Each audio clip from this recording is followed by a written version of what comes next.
I'm Philly. And I'm McKenna. And we're two P's in a podcast. Today we're going to be talking about the Denver International Airport. Illuminati enthusiast. Because I'm part of the Illuminati. I wouldn't say I'm an enthusiast, but just because I'm a huge believer, this one is quite believable. I mean, there's just so many, little things. You've got the runways looking like a swastika. Yeah. Little fishy. I mean, I think people... It's just like a coincidence? No. Things don't just happen like that. If you're looking, if you're planning out, above, then you just, look and you're like, huh. You're writing at the blueprint. Kind of looks like a swastika. Okay, alright. Oh, yeah. No one's gonna notice, because who often, looks down? Who's gonna notice it? I mean, all the pilots that go through there. Yeah, okay. So, I mean, yes. Okay, alright. So basically the conspiracy is that the Denver International Airport is the headquarters for the New World Order, right? Mm-hmm. And it's got some weird things to prove it. So, starting off, this airport is huge for no reason. Denver ain't special. I don't understand why it was built. It's very close to a fully functioning airport, and it was $2 billion over budget. Billion. And that's pretty significant. Yeah. That's not a little bit amount. People believe that the $2 billion that it went over budget was so that way they'd build the headquarters underneath. Okay. Which is very believable. I mean, you've never seen the bottom, the basement of an airport, have you? No. Yeah? I didn't know airports had basements. There you go. Again, when I go into buildings, I don't think of basements. I don't know why. That's... okay. Yeah. Anyway, so, according to Business Insider, it mentioned that the airport's dedication was on March 19th, 1994. I don't really know what the dedication means, But I thought that this was a weird fact. And this is also kind of a stretch, but when you piece it together, it's kind of wild. So, when you add the numbers, individual numbers of 19 and 1994, as in 1 plus 9 plus 1 plus 9 plus 9 plus 4, you get 33, which is the highest level that one can achieve in Freemasonry, which is wild, and makes it even more believable because of all of the Freemason signs and compasses that adorn the building everywhere. And there's a dedication marker that says that it was funded by the New World Airport Commission. That's not suspicious. And people kind of looked into it, and they're like, this group doesn't really exist besides, this airport. It's a shadow group. So funding the Illuminati. So people were like, what? It's a Nazi group. And again, besides the runways, I feel like the Nazi use is a little bit of a stretch because why would the Nazis build an airport? Yeah. In Denver. In 1994. In 1994. And there's neo-Nazis and everything. I'll give them that. But, oh, yep, very true. But, I mean, still a little bit of a stretch. Why would they? I don't know. Okay, I want to get into this weird horse. Oh, yeah, with the red glowing eyes at night. That's not scary and traumatizing as a child. Is that the best way to welcome your guest? It's welcome to a 32-foot tall horse statue. And the person that was making it got killed while making it. Oh. It fell on him and severed an artery. So there's that. And he's called the Blue Mustang. And, don't really know why. The Broncos or whatever, but, that doesn't even, doesn't do much for me. I mean, I remember as a child, we flew into Denver, and, it was dark at night, and so we were just leaving the airport, and you just see these two big red glowing eyes. Mm-mm. It's not. It's not a welcoming sign. Hey, this is why I've never been to Colorado. It's a nice place. Not a big fan of Denver personally, because headquarters for the New World Order or whatever. Yeah, true. Yeah. True.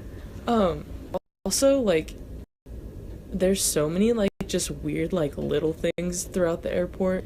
Like, there's two paintings by Leo Tin, and they're called like they seem like they would be happy things, like in peace and harmony with nature, and the children of the world dream peace. Like, what do those sound like? Sounds cute. Yeah, like a nice, like, peaceful nature kind of sort of mural. No, No. no, that's not what it is. They're like kind of happy, but they're also like weird and depict like scenes that like have been described in the Book of Revelation as the apocalypse, which is I'm reading this right now, and it says that there's murals of a devil jumping out of a suitcase. oh yeah, no, yes, I don't remember which one it was, but there was like a little And a statue of Anubis. oh. Shut Which is the Egyptian god of death, for those of you that don't Yeah. know. And, there, ooh, there's some that have been removed. Yeah, probably because they're too freaking giving it away that the New World Order's in Did Denver. not know that. It featured a character that resembled a Nazi officer in a gas mask. There you go. There you go. And children in front of a burning building. Mm. And Cool. kids gathered around a knife. Oh, yes. So, What all children dream of. The more I look into this, the Nazi thing seems believable. It's Also, there's like weird words just like in the floor, like that are supposed to be secret codes for the New World Order. These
Yeah, yeah, there is a hidden symbols inside of the Denver airport. So I'm going to show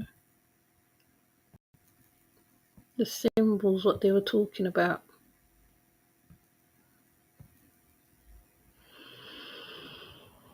Let's go to the screen. So this is one of them. The Freemasons capstone was founded by the New World Airport Commission. The Denver International Airport is rare with masonry symbols. The Masonic capstone in the Gibson terminal is stood in conspiracy. First of all, It is engraved with a famous square compass symbol of Freemasonry, mentions two of the main lodges of Colorado. Also, when the date of dedication was added, things in the way. Dedication was added. It equals 33, a particular significant number of Freemasons. The stone is also dedicated to the New World Airport Commission, which suggests it is reference to Nazi group that called themselves the New World Order. The Freemasons explained that the New World Airport Commission is actually the name of the group of businesses who wanted this thing's in the way.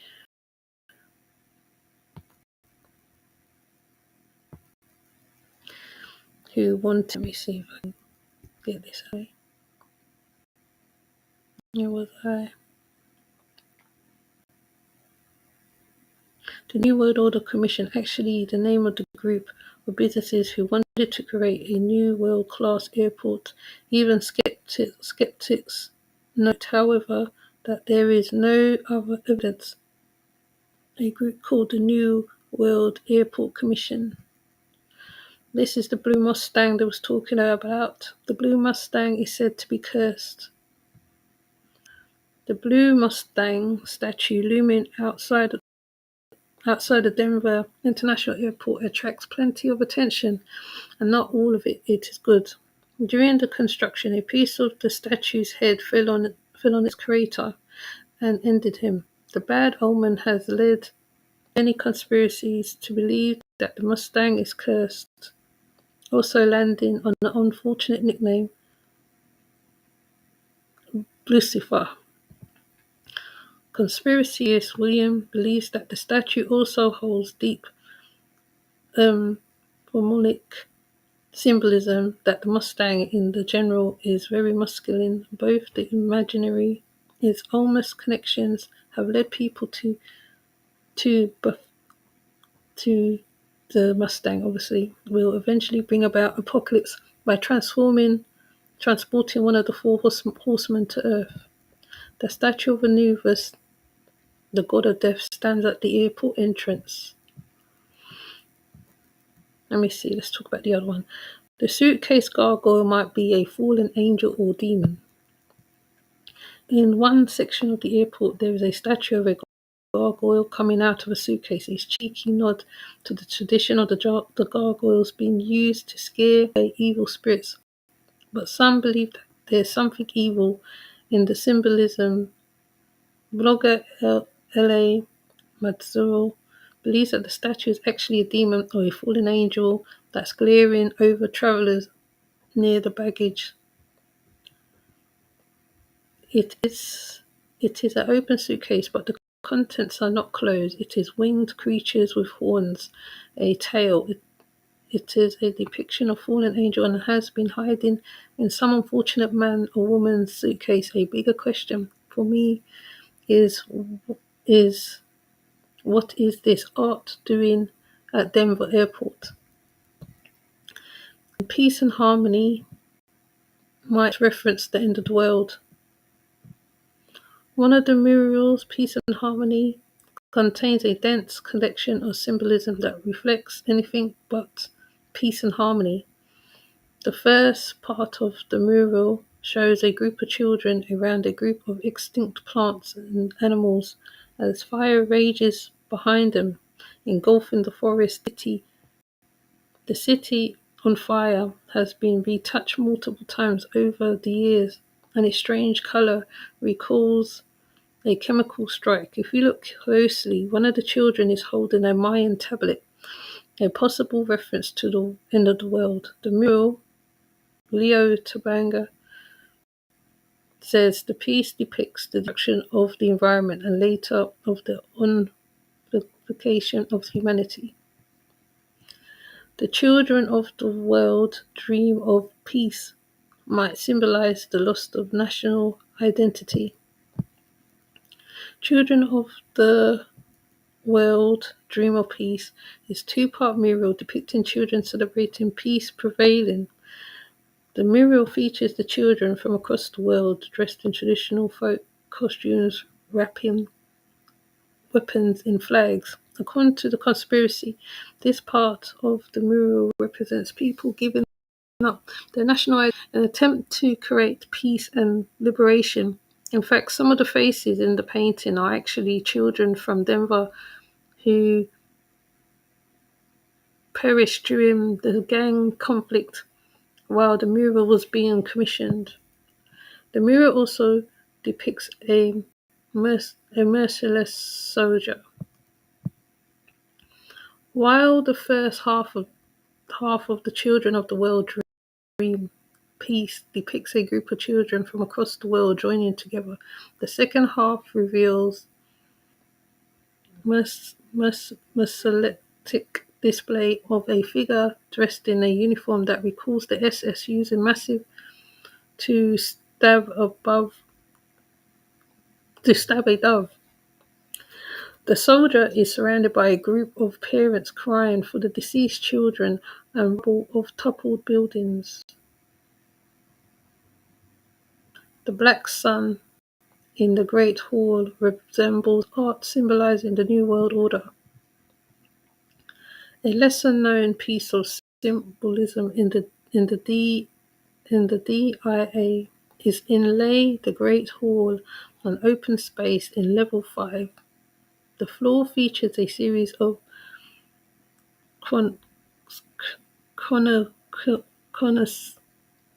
concentric circles, such as a large black dot in the center. It's believed it represents the black sun or the Sarad.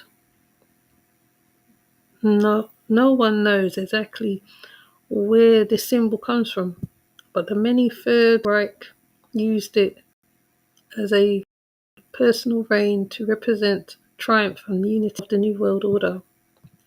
Depictions of Colorado's gold mining past hints of a sinister prevail. I don't know if there are more.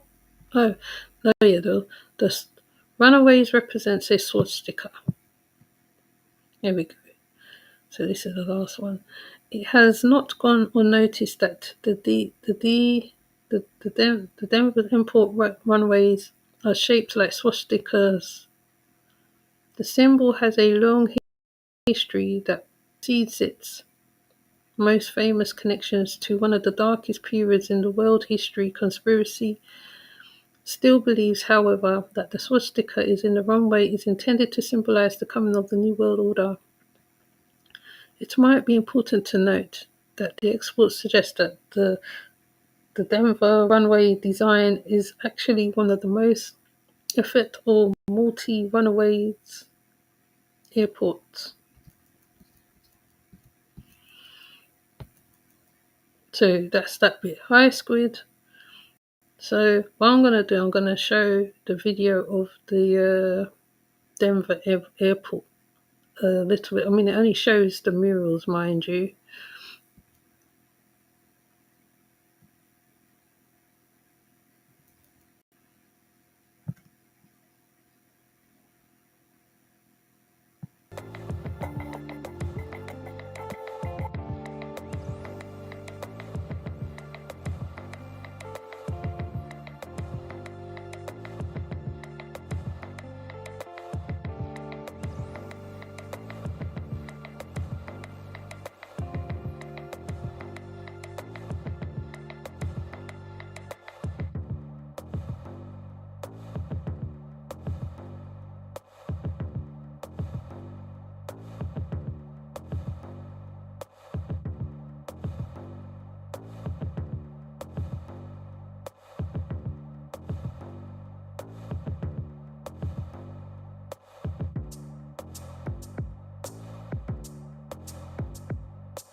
Anyways, I just thought I'd do this little build on the Denver airport. It's difficult to find information on it a little bit because they mostly talk about the artist and the stuff like that. So these meanings must mean a lot of things because somebody already covered. I think I'd put up a video about someone covering this mural. So I thought I'd look into it a little more and hear other people's opinions on it and stuff. So just comment and tell me what you think of the Denver airport because there is clearly symbolisms there, a lot of symbolisms. They said one is called One Harmony, but it doesn't look like what it is. So with that said, I am going to come off. I'm not going to be on here long because it's quite a short video. I am going to find Vasco because Vasco spoke about this, but he talks about other things as well. So I'm going to actually show a little clip of him because he's very quite knowledgeable elder. And yeah, I'm just going to take it from there. So thank you for passing through whoever stuck around for the video. Have a good day. Have a good afternoon.